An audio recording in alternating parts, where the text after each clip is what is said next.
Hello, this is Head to Head on UATV and I'm Olena Tregub. On June 21st, the Parliament of Ukraine approved the law on the national security of Ukraine. The document was supported by 248 MPs, so how will the newly adopted law reflect on Ukraine's domestic and international policy? To dig more into it, we welcome to the studio Olena Tregub. She is the Secretary General of the Independent Defense Anti-Corruption Committee. Hello and thank you for joining us today. Hello. So, Ms. Tregub, first of all, what change does the new law on the national security bring?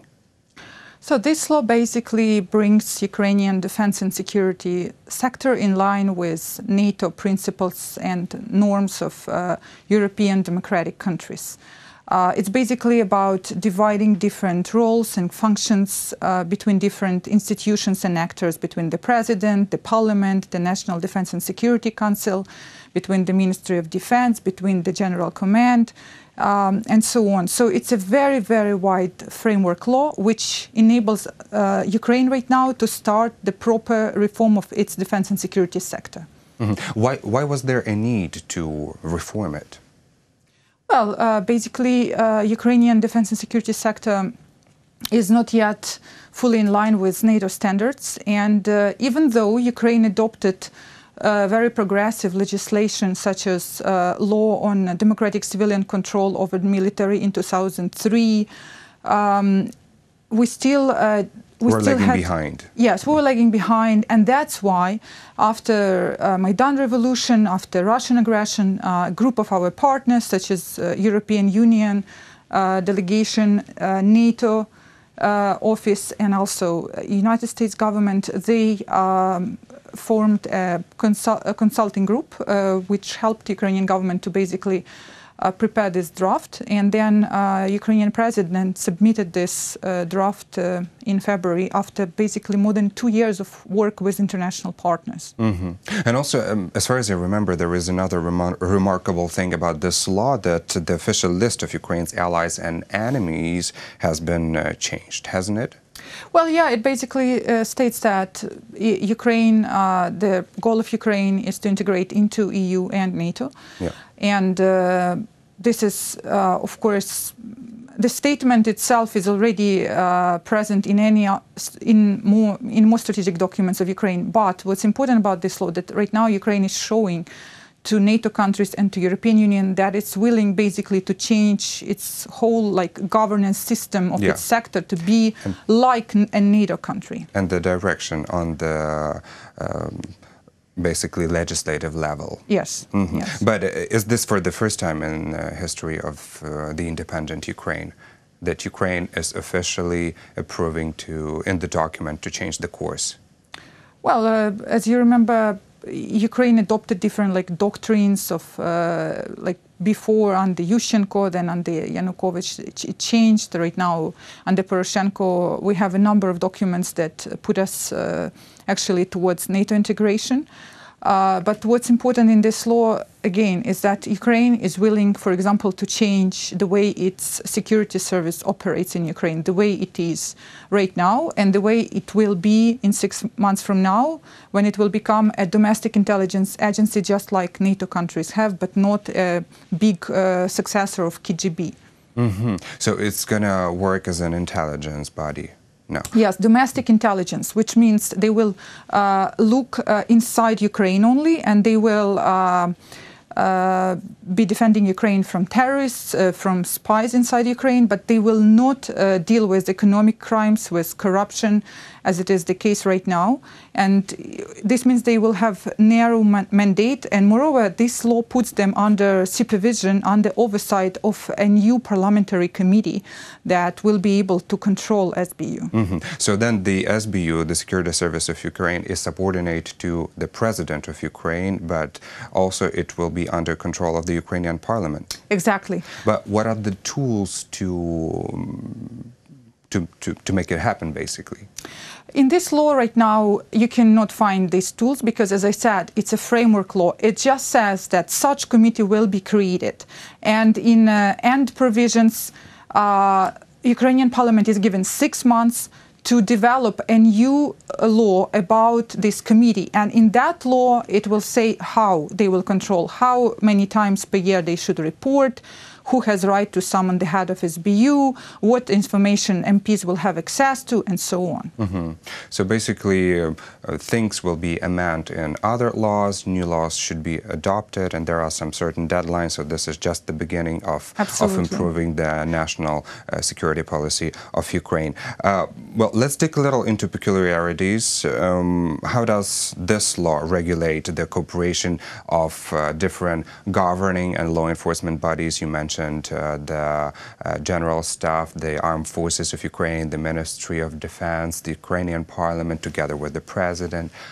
How does it change the cooperation and the processes in the country? Well, for example, right now the Commander of General Staff and the Commander-in-Chief? Commander-in-Chief, no, not Commander-in-Chief, the Commander of Ukrainian Armed Forces and General Staff, it's one person, Muzhenko.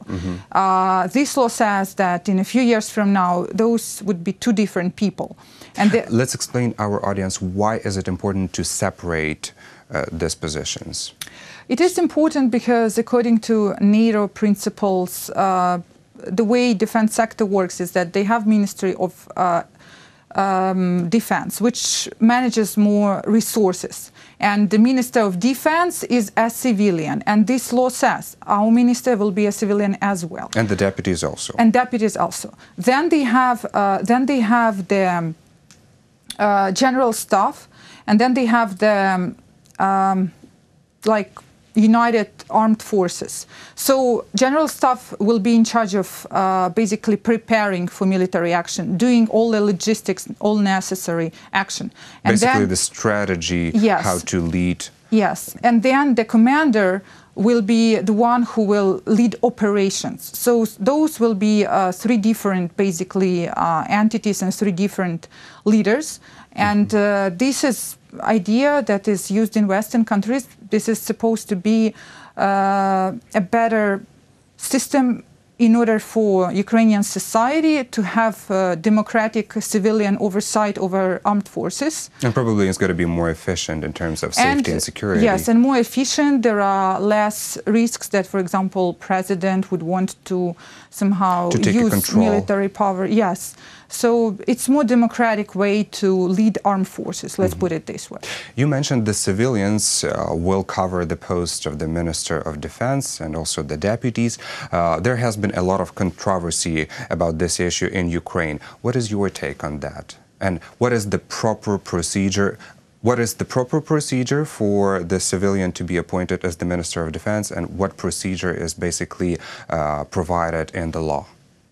Our organization, NACO, helps different members of parliament to submit amendment actually to say that civilian only after 5 years after they finish military service. Because right now this law says that any civilian minister, even if he or she just finished military service yesterday, can become a minister. In NATO countries, actually, they always have several years of experience. Yes, of cooling period before they can become a minister.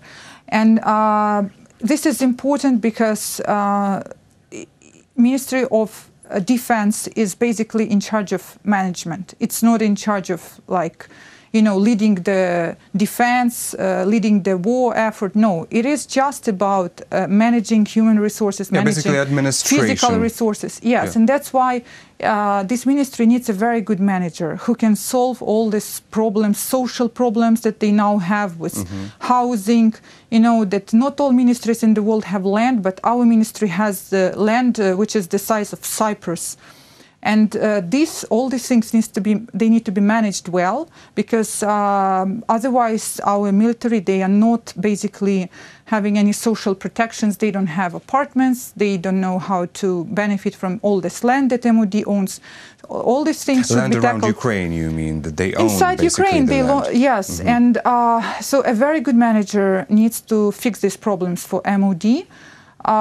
And that's important that this person is not military, because military people and civilian managers, they are a little bit two different kind of professionals.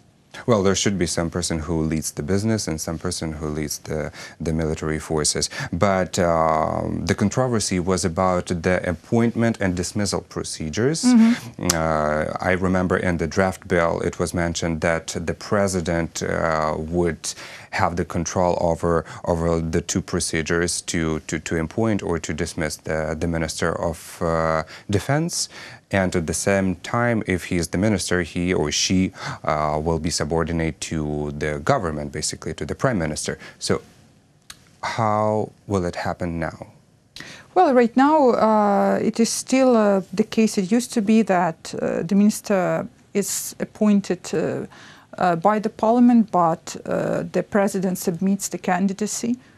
Okay. So it is basically, it remains as it used to be, that it has always been the case of, presidency here, that president always controlled the Minister of Defense.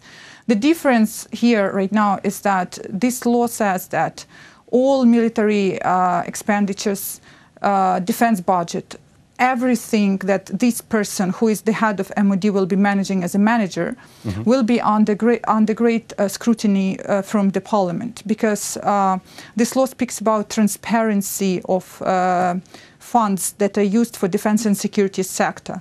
And a number of other laws will be adopted to ensure this transparency. And in this way, just like with SBU, even though the president will appoint this person, the head of SBU or the head of MOD, still this person will be accountable to the parliament. And the very last question to ask, how does this law correspond to Ukraine's reality nowadays?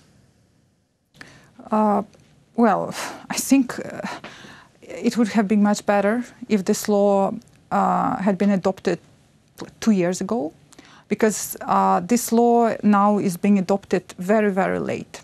It was supposed to start this whole reform of this whole sector, and instead we are now adopting this law several days before the deadline, which was given to us by our Western partners. As you know, we have NATO summit in July coming up, and also we have American security assistance, which is conditional upon the adoption of this law.